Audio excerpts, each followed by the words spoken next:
Assalamualaikum warahmatullahi wabarakatuh. Di modul 1 ini saya akan menjelaskan tentang tujuan, pengertian pelaku, dan perbedaan bisnis. Yaitu tujuan bisnis ada keuntungan atau laba, profit.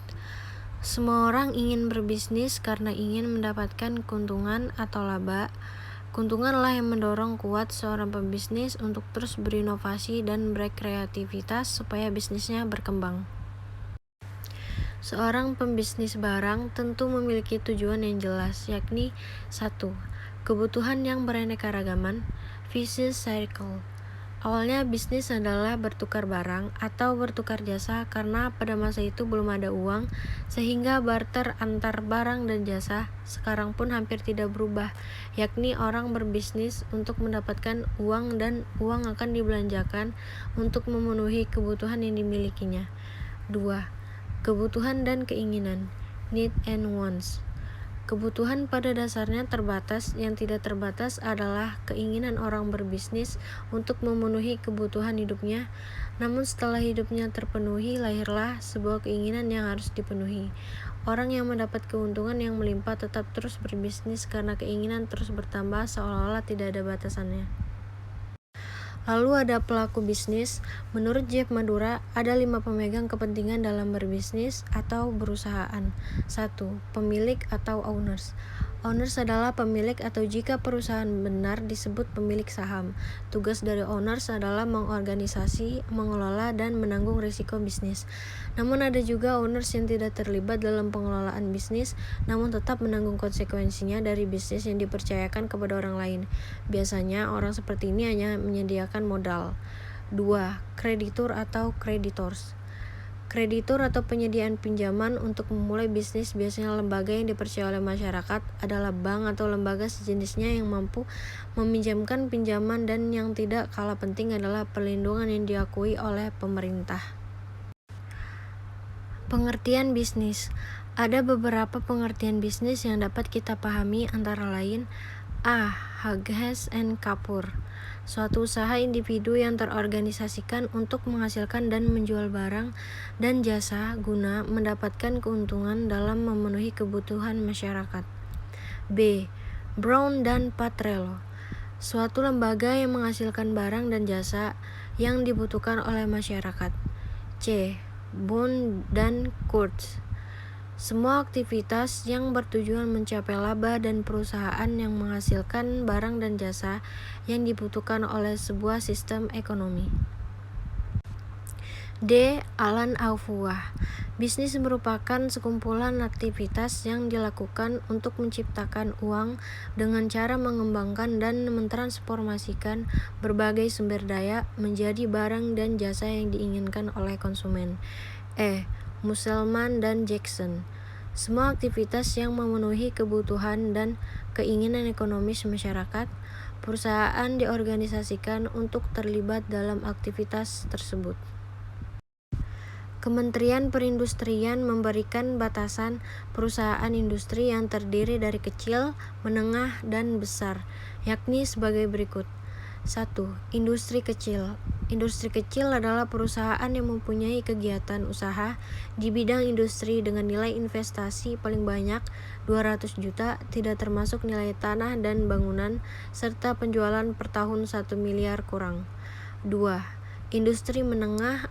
Industri menengah adalah perusahaan yang mempunyai kegiatan usaha di bidang industri dengan nilai investasi paling banyak 200 juta atau paling banyak 10 miliar, tidak termasuk nilai tanah dan bangunan, serta mempunyai penjualan per tahun lebih besar 1 miliar namun kurang dari 50 miliar. 3. Industri besar adalah perusahaan yang mempunyai kegiatan usaha di bidang industri dengan nilai investasi lebih besar 10, tidak termasuk nilai tanah dan bangunan tempat usaha, serta mempunyai penjualan per tahun lebih besar 50 miliar, sedangkan batas mengenai ukuran usaha dilihat dari jumlah tenaga kerja.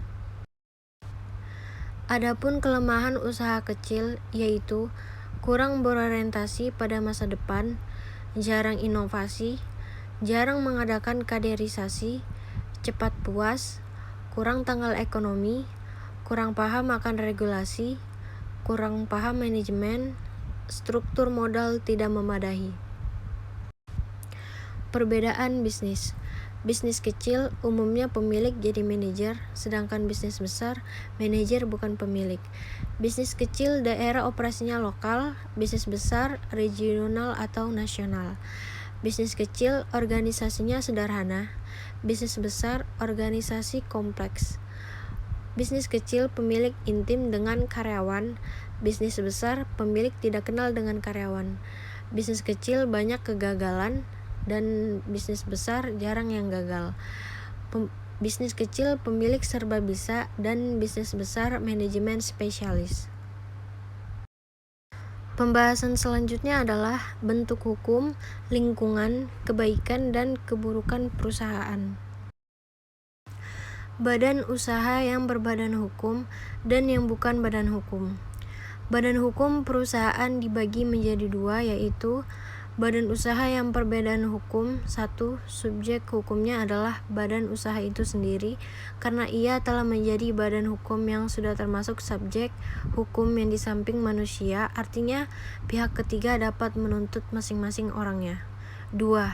Harta kekayaan perusahaan terpisah dari harta kekayaan pribadi para pengurus atau anggotanya. Sedangkan badan usaha yang bukan berbadan hukum, subjek hukumnya adalah orang-orang yang menjadi pengurusnya, jadi bukan badan hukum sendiri karena ia bukanlah hukum sehingga tidak dapat menjadi subjek hukum, sehingga yang dituntut adalah orang-orangnya oleh pihak ketiga.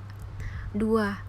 Harta perusahaan bersatu dengan harta pribadi para pengurus atau anggotanya, akibatnya ketua perusahaan pailit, maka harta pengikut ikut tersita juga. Selanjutnya, lingkungan perusahaan atau bisnis. Ada beberapa lingkungan perusahaan atau bisnis yang perlu diperhatikan, yakni sebagai berikut. 1. Lingkungan teknologi. Teknologi memiliki berbagai arti pada lingkungan bisnis. Teknologi umumnya mencakup semua cara yang digunakan perusahaan untuk menciptakan nilai bagi konstituen mereka. 2. Lingkungan hukum dan politik ini mencerminkan hubungan antara dua bisnis dan pemerintah, biasanya dalam bentuk aturan bisnis. 3. Lingkungan sosial budaya.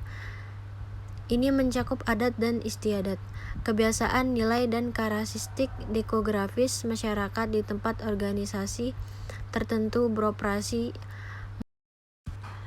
Bentuk-bentuk perusahaan.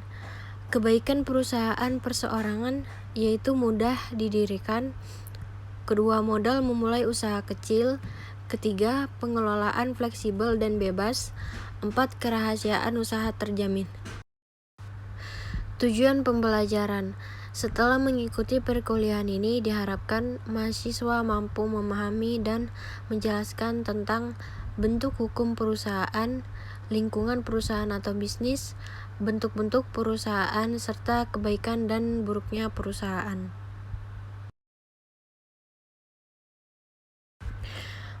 Ada pula bentuk-bentuk perusahaan, kelemahan dan keburukan perusahaan perseorangan. 1. Pertanggungjawaban tidak terbatas. 2. Modal terbatas. 3. Kualitas manajerial dan kualitas pekerjaan terbatas. 4.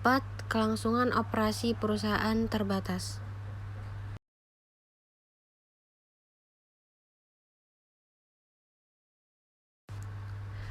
Materi selanjutnya adalah tanggung jawab sosial perusahaan. Tanggung jawab sosial kepada pemegang saham.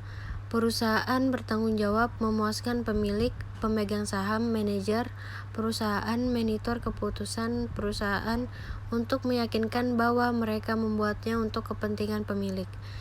Tanggung jawab pada pekerja. Memastikan tempat kerja adalah nyaman, baik tempat ataupun peralatannya. 2. Memastikan tidak ada diskriminasi. 3. Kesamaan kesempatan, tidak ada sara. 4. Keluhan prosedur, kode etik, UU Ketenagakerjaan. 5. Tanggung jawab sosial kepada pelanggan. 6. Tanggung jawab sosial kepada kreditur.